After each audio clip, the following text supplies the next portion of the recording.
Once there was a man who had a son he loved very much. The man worked as a bridge master for the railroad. His son loved to watch the trains and the people who traveled on them.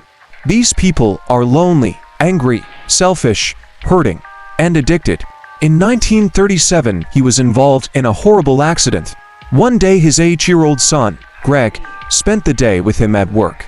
The bridge was over a river, and whenever a ship came, John had to open the bridge to allow the ships to pass. On that day the boy was with his father. A ship was coming, so John opened up the drawbridge. After a moment he realized his son wasn't in the river fishing anymore, and as he looked around, to his horror, John saw his son climbing around on the gears of the drawbridge. He hurried outside to rescue his son, but just then he heard a fast approaching passenger train, the Memphis Express, filled with 400 people.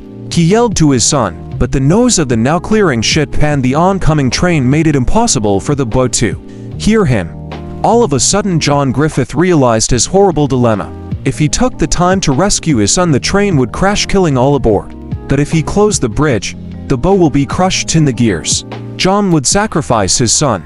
He made the horrible decision, pulled the lever, and closed the bridge.